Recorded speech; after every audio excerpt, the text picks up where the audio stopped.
Mamá se puso del lado de mi padrastro y sus hijos, y me echaron de la casa. Pero olvidaron que la casa es mía. Ahora llegó el momento de recuperarla. Nunca se me ocurrió a mis 35 años que la meticulosa planificación del patrimonio de mi padre terminaría provocando la desintegración de nuestra familia. Hay mucho que asimilar aquí, y quiero asegurarme de que tengan la imagen completa. Así que déjenme empezar por el principio. Trabajo como arquitecto de software senior en una de las grandes empresas de tecnología en Seattle. Mi papá siempre tuvo en mente un trabajo así para mí. «La tecnología es el futuro», exclamaba con orgullo cuando me aceptaron en el programa de Ciencias de la Computación de la Universidad de Washington. Él tenía un negocio de construcción rentable y no era particularmente un tipo de tecnología, pero poseía una habilidad asombrosa para predecir tendencias. A partir de la recesión de finales de los 80, papá levantó su empresa constructora desde cero. Durante algunos de los periodos más difíciles de la industria, asumió proyectos que otros contratistas rechazaban, utilizando solo una camioneta pick-up y sus herramientas. En aquel entonces, mamá me contaba que vivían en un departamento pequeño y que eran muy ahorrativos, pero papá tenía una fe inquebrantable en su visión. Solía remarcar con frecuencia: «La clave es construir relaciones, no solo edificios». Esa forma de pensar lo sacó a flote en sus primeros años difíciles. El negocio de papá era único por la manera en que trataba a clientes y empleados, incluso si eso significaba perder algunas licitaciones frente a rivales que hacían promesas de plazos exagerados. Era un firme creyente en la transparencia de costos y en los calendarios honestos. «Primero establece confianza», aconsejaba, y tenía razón. Las ganancias llegaron después. Su empresa, reconocida por asumir complejos proyectos de restauración que requerían pericia técnica y sensibilidad histórica, alcanzó prominencia en el área de Seattle a mediados de los 90, gracias a la lealtad que había cultivado con clientes y empleados. La compañía de papá sobrevivió la crisis financiera de 2008, cuando muchas constructoras quebraban. No despidió a un solo empleado durante ese periodo. En su lugar, redujo sus propios ingresos a cero y sacó una segunda hipoteca sobre su querido Mustang. Aprendí más sobre liderazgo al observar cómo manejó esa situación que en cualquier curso de administración. «Tus empleados son tu familia extendida», me decía. «Si cuidas de ellos, ellos cuidarán de tu negocio». En ese momento no entendía cuánto influiría su enfoque gerencial en mi propia carrera. Muchas de sus ideas las apliqué cuando me ascendieron a líder de equipo en mi empresa de software. Establecí procedimientos exhaustivos de documentación para nuestro código. De la misma forma en que él llevaba detallados registros de cada obra, yo pude guiar a mi equipo de desarrollo en medio de plazos desafiantes, gracias a su énfasis en cultivar buenas relaciones. Conocí a Emily, 34 años, en un hackathon durante mi penúltimo año de universidad. Ella ayudaba a organizar el evento mientras estudiaba administración de empresas. A pesar de mi falta de sueño, mi adicción a las bebidas energéticas y mi aspecto probablemente desaliñado, de alguna forma encontró encantador mi amor por el código. Desde la primera vez que la vio, papá se enamoró de ella. Después de nuestra primera comida juntos, me dijo: «Ella te mantiene con los pies en la tierra. No dejes que ésta se te escape». Tras graduarnos, papá incluso ayudó a Emily a lanzar su propia firma de marketing. Le presentó su red de empresarios locales, le mostró cómo redactaba sus contratos y compartió con ella sus objetivos comerciales. «Éxito no es solo lo que sabes», solía decirnos. «Es ayudar a otros a tener éxito también». Papá siempre estaba transmitiendo conocimientos y enseñando. Esos años formativos fueron especiales. Emily y yo siempre manejábamos hasta la casa de mis padres los domingos para cenar. Nos sentábamos todos en la terraza trasera que papá había construido y conversábamos de todo y nada, mientras él encendía la parrilla. Aunque no entendiera la mayoría de los detalles técnicos de mi trabajo más reciente, igual hacía preguntas profundas. Mamá solía decir con una cariñosa sonrisa: «Ahí van de nuevo con la charla de computadoras». El orgullo y la alegría de papá era la casa en sí. La compró con las ganancias de su primer gran trabajo de construcción en los años 90, un proyecto de restauración histórica que dio fama a su negocio en uno de los barrios más antiguos de Seattle. Esta hermosa casa estilo Craftsman tiene un porche envolvente y un garaje que él transformó en el taller más organizado que hayas visto. Cada herramienta está etiquetada y colocada con una precisión casi fanática. Todo tiene su lugar. Papá trataba la casa como un ejemplo vivo de su habilidad. Cada renovación estaba cuidadosamente planificada y registrada. Cada reparación, mejora y mano de pintura estaban documentadas en una hoja de cálculo detallada que mantenía al día. Una casa es como un ser vivo, solía decir, mientras me mostraba cómo limpiar las canaletas o inspeccionar los cimientos. Mantenía una rutina de mantenimiento que incluía desde revisar el techo tras las tormentas invernales hasta cambiar los filtros de aire. Si descuidas las pequeñas cosas, se vuelven grandes problemas. Además de ser su refugio, el taller era un aula donde me enseñaba más que el uso de herramientas. Él renovó el garaje por completo, agregando soluciones de almacenamiento únicas y un banco de trabajo diseñado especialmente para enseñarme carpintería. Cada pieza de madera tiene su propia historia, decía mientras trabajábamos. La pared con el panel perforado y las siluetas marcadas para cada herramienta no era solo organización, era su forma de enseñarme que todo tiene un lugar y un propósito. Nuestro trabajo es ayudar a contar esa historia. Los fines de semana en ese garaje eran sagrados para nuestra familia. Papá y yo pasábamos horas trabajando en su Mustang de 1967. Él lo compró cuando yo tenía 12 años para restaurarlo, asegurando que sería un proyecto que fortalecería nuestro vínculo de padre e hijo. Ese auto se convirtió en un aula de lecciones de vida. Sus consejos, que aún sigo al pie de la letra, eran simples. Siempre usa la herramienta correcta para el trabajo. O, los atajos son tentadores, pero te costarán a largo plazo. Aunque papá pudo haber terminado el proyecto del Mustang en un año, le tomó 3. Sin embargo, estaba más interesado en el proceso que en el destino final. Aprendí de él todo, desde gestión de proyectos hasta mecánica básica. Tomábamos fotos de cada componente que cambiábamos, documentábamos cada paso y llevábamos un registro minucioso de nuestro progreso. Esto no se trata solo de arreglar un auto, afirmaba. Se trata de aprender a descomponer los grandes problemas en partes manejables. Esa lección resultó muy útil en mi carrera como desarrollador de software. Emily y yo compramos una pequeña casa a unos 20 minutos de la de mis padres después de casarnos. Aunque papá insistió en que la hipoteca estuviera a nuestro nombre, sí nos ayudó con el pago inicial. Necesitas construir tu propio historial crediticio, explicó. Se trata de pararte sobre tus propios pies. Mientras trabajaba con nosotros en las renovaciones del fin de semana, me enseñaba a instalar ventiladores de techo y a reparar paneles de yeso.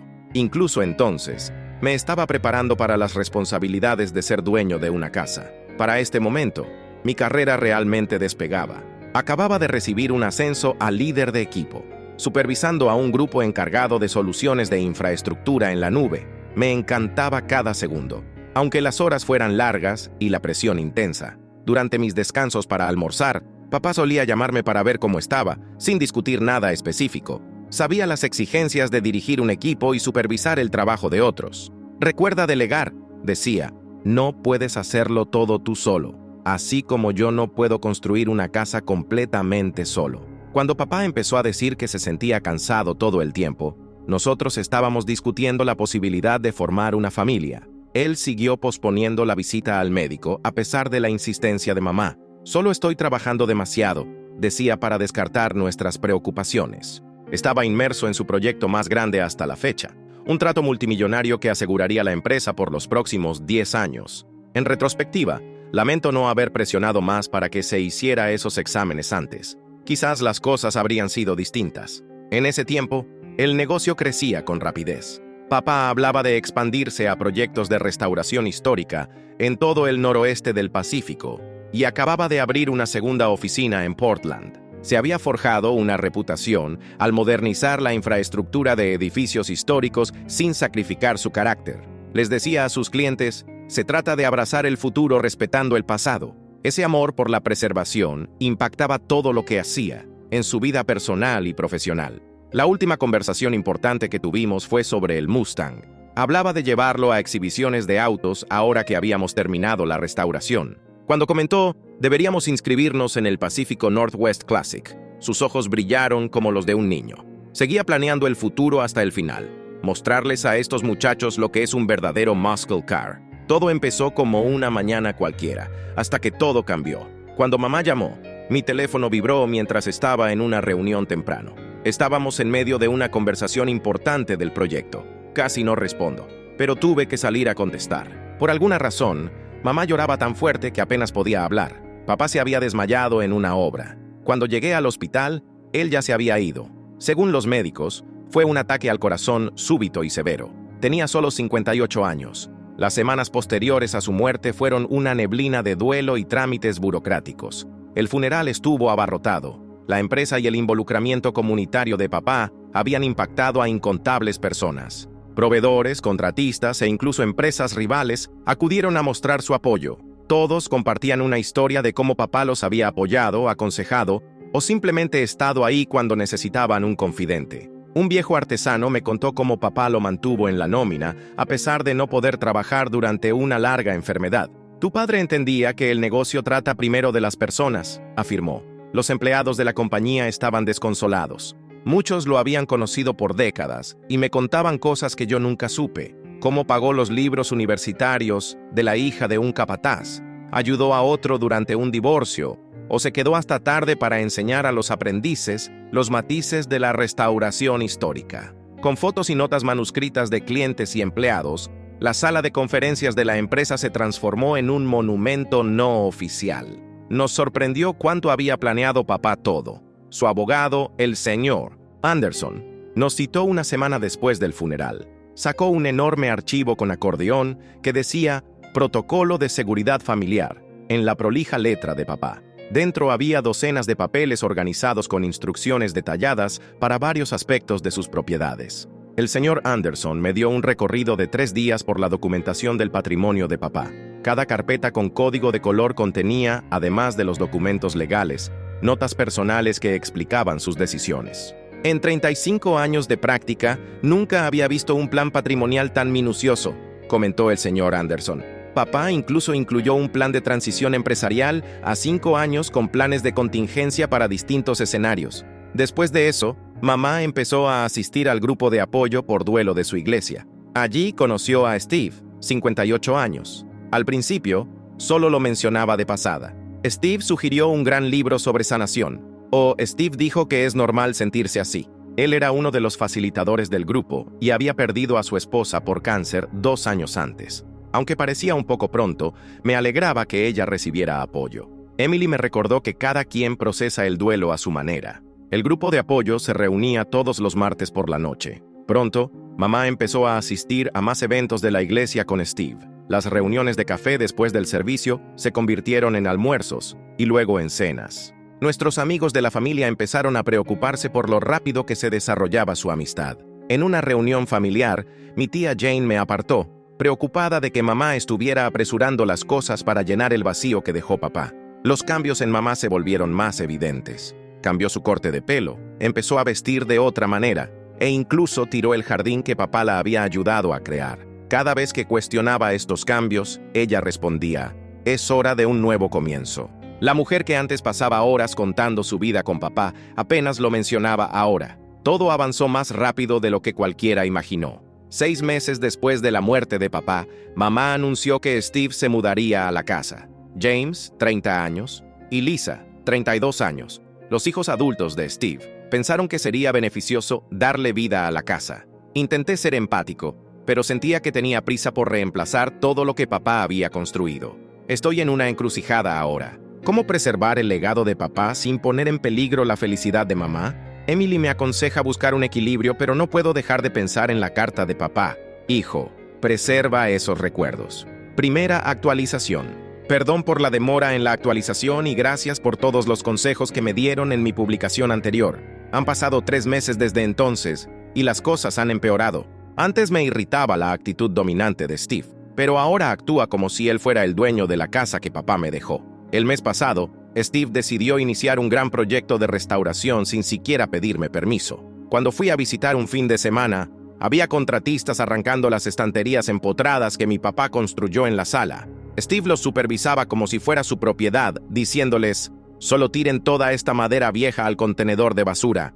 Esas estanterías fueron el último proyecto en el que papá y yo trabajamos juntos antes de que se enfermara. Eran más que simples repisas. Cuando lo enfrenté, él respondió con enojo, «Mira, hijo», con un énfasis condescendiente en hijo, «esta casa necesita entrar al siglo XXI. El gusto de tu padre ya estaba muy anticuado. Te estamos haciendo un favor al aumentar el valor de la propiedad». Le recordé que cualquier modificación requería mi consentimiento legal. Mamá obviamente estuvo de acuerdo con él, pero Steve solo se rió y dijo, «Tú, tu madre y yo vivimos aquí. No necesitamos permiso para mejorar nuestro hogar». Mamá asintió. Steve sabe de estas cosas. Solo está tratando de ayudar. La mujer que antes amaba esas estanterías, que solía colocar en ellas su colección de tazas de té antiguas en Navidad, ahora actuaba como si solo ocuparan espacio. Le mostré los detallados planes de mantenimiento de la casa que dejó papá, pero los descartó como aferrarse al pasado. La relación con los hijos de Steve también se deterioró. James tomó el taller de papá y lo convirtió en un gimnasio de CrossFit.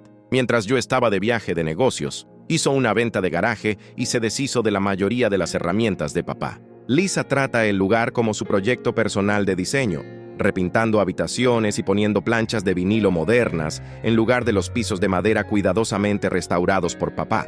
Una noche, después de cenar, Steve me apartó y dijo: «Como pagamos para vivir aquí, deberíamos tener nuestros nombres en la escritura. Es lo justo». Tuve que explicarle que no pagan hipoteca, porque la planificación de papá dejó la casa pagada en su totalidad. Ni siquiera pagan alquiler. Yo cubro todos los gastos de mantenimiento, el seguro y los impuestos prediales. Emily sugirió que dejáramos de hacer visitas semanales ahora que Emma está aquí. Tiene razón. Nadie se beneficia del estrés en esa casa. Sin embargo, tomar distancia solo envalentonó más a Steve. Empezó a enviarme facturas por mejoras que nunca aprobé y que hacía cada vez con más frecuencia.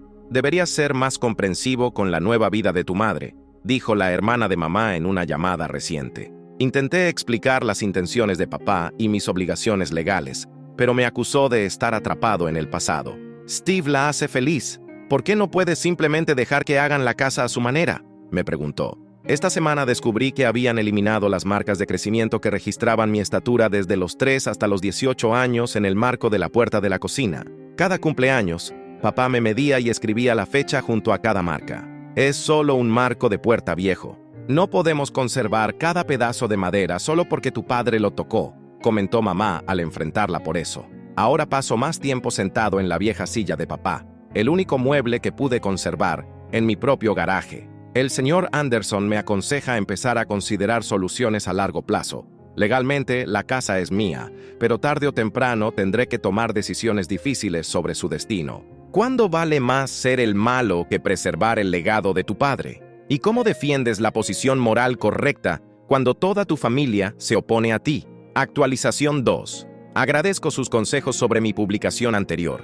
La situación ha llegado a un punto crítico, y finalmente tomé una decisión que probablemente lo cambiará todo. La semana pasada hablé con mi asesor financiero sobre la situación de la casa.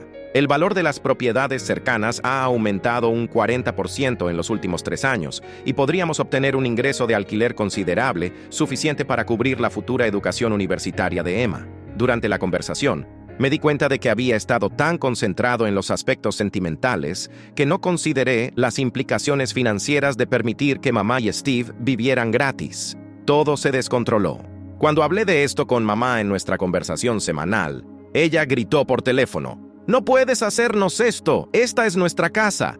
Steve ha trabajado muy duro en ella». No quiso escuchar cuando traté de explicar que solo estaba contemplando mis opciones. Siguió hablando de todas las mejoras que habían hecho, sin reconocer que nunca las aprobé. Una hora después, llamó Steve. Estaba alterado, con un tono distinto de su arrogancia habitual. «Escucha», anunció, «hemos construido una vida en esta casa porque extrañas a tu padre. No puedes venir a arruinarlo todo». Cuando intenté explicarle los asuntos financieros, me interrumpió diciendo que ahora tenían capital de sudor invertido en la propiedad.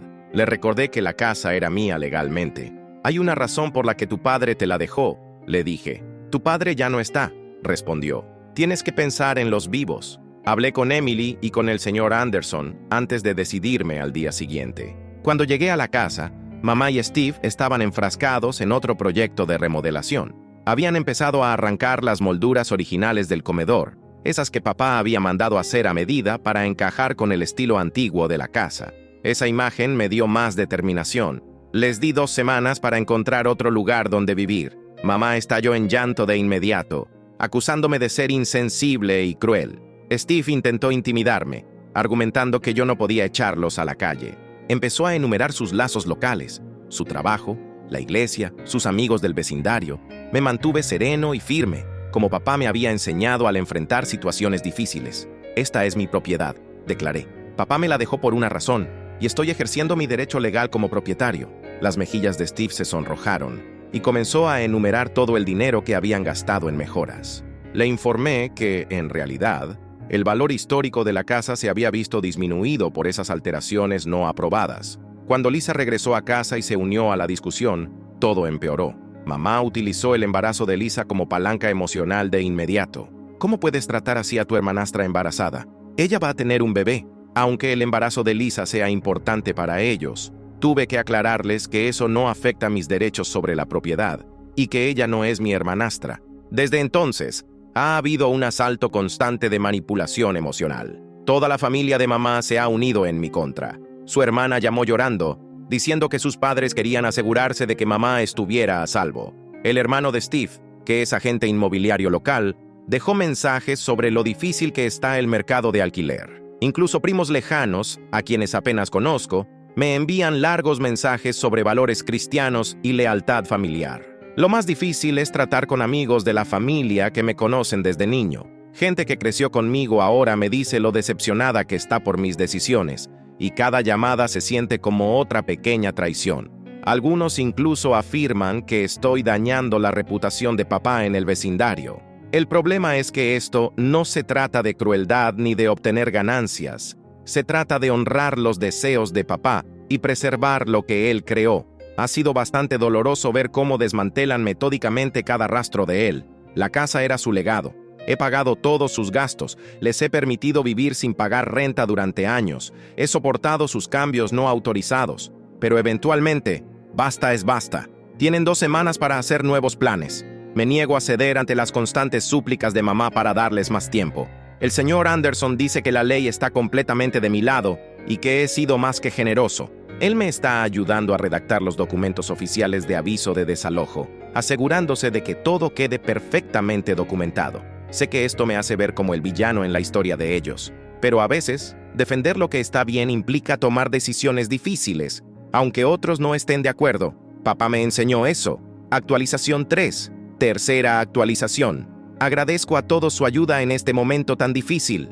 Las cosas han llegado a un desenlace inevitable, así que esta probablemente será mi última actualización. Les di a mamá y Steve un plazo de 2 semanas, pero ya ha vencido. Estas últimas 2 semanas han sido las más largas de mi vida, llenas de culpas, manipulación emocional constante y esfuerzos cada vez más desesperados para que cambie de opinión. Mamá hizo todo lo posible. Me llamaba cada día, oscilando entre la furia y las lágrimas. Un día me decía, te cambié los pañales, renuncié a todo por ti. Al siguiente, gritaba enfurecida. Steve también cambió de estrategia, intentando negociar en vez de intimidar. Ofreció firmar un contrato de arrendamiento formal y empezar a pagar renta. Pero, dada su conducta y la destrucción de la casa de papá, no podía confiar en que cumplieran con lo acordado. Cuando llegué a la casa, había gente reunida en el césped frontal. 3 días antes de la fecha límite, mamá había organizado a amigos de la iglesia, familiares e incluso algunos ex socios comerciales de papá. Habían preparado declaraciones sobre obligaciones morales y responsabilidades familiares, algo así como una intervención. Escuché a la gente criticarme por ser un mal hijo. Durante 2 horas, el pastor de mamá habló sobre honrar a tus padres. La antigua secretaria de papá recordó su generosidad con lágrimas en los ojos. Mi maestra de primaria incluso vino a recordarme los valores que papá intentó inculcarme. Lo más difícil fue cuando Lisa se levantó y habló del estrés que podía afectar a su bebé, cubriendo su vientre mientras mamá lloraba a su lado y algunas mujeres de la iglesia me miraban con odio. Fue una lección magistral en manipulación emocional. Pero durante esta emboscada sucedió algo inesperado. Sentí una extraña sensación de calma al escucharlos hablar de papá. Gente que ni siquiera asistió a su funeral ahora proclamaba saber lo que él hubiera querido. Casi podía oír la voz de papá en mi mente. Mantente firme cuando sabes que tienes razón. Me levanté y hablé al grupo. Les conté cómo papá lo había planeado todo cuidadosamente para asegurar el futuro de su familia, cómo había construido esa casa con sus propias manos. Les mostré fotos de las alteraciones no autorizadas de Steve, incluyendo los elementos históricos que arruinó y el trabajo artesanal que reemplazó con materiales modernos y baratos. Luego les leí una carta de papá, donde explicaba sus razones para dejarme todo. Algunos de los socios comerciales mayores asintieron al escuchar sus palabras sobre la confianza, la responsabilidad y la preservación de su legado. Ellos entendían, lo conocían de verdad. Poco después, el grupo se dispersó. Algunos se veían reprobadores, pero la furia justiciera se había desvanecido. Otros se disculparon en voz baja al retirarse. Sin decir más, mamá y Steve volvieron adentro. La mañana del plazo final llegué con el señor Anderson y un cerrajero. Aunque no era necesario, contraté a una empresa de seguridad por si acaso. La casa estaba desierta. El resto de sus pertenencias estaban en la camioneta de Steve. Mamá se negó a mirarme. Steve no pudo evitar un último comentario sarcástico. ¿Contento contigo mismo? Tu padre estaría muy orgulloso de cómo has tratado a tu madre. No le respondí. Papá lo sabría. Sé que él contempló esta posibilidad. ¿Para qué si no habría sido tan explícito en su testamento? Caminé por la casa después de que se fueron. Subestimé el alcance del daño. Materiales de calidad básica reemplazaron las piezas originales. Pintaron encima o retiraron el trabajo artesanal de papá. El taller, donde pasamos tantos fines de semana, había cambiado por completo. No tengo intención de exigir indemnizaciones, pero el señor Anderson documentó todo por posibles consideraciones legales. Solo quiero dejar este capítulo atrás y concentrarme en reparar lo que sea posible. Ya contacté a algunos de los viejos amigos artesanos de papá y están dispuestos a ayudar a reconstruir algunas características que se perdieron.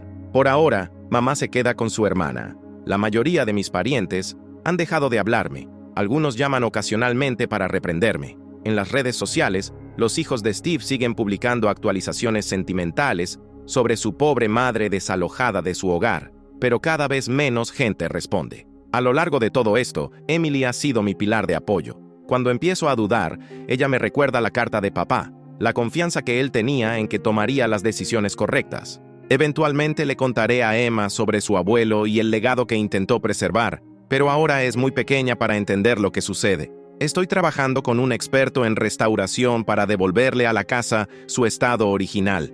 Podremos preservar el espíritu de lo que papá creó, aunque no quede perfecto. Algunas cosas no se pueden revertir. Primero restauraré el taller. Quiero que sea el mismo lugar donde mi hija aprenda, así como yo aprendí de mi padre. A veces, ser el villano en la historia de alguien más es el precio de hacer lo correcto. Quizá nunca pueda reconstruir las relaciones que perdí, pero puedo vivir con el hecho de que protegí lo que mi padre confió en mí. Como decía papá, la integridad consiste en hacer lo correcto incluso cuando duele, y no en tomar el camino fácil. Creo que él lo comprendería. Esta será mi última actualización. Gracias a todos por su apoyo en este viaje.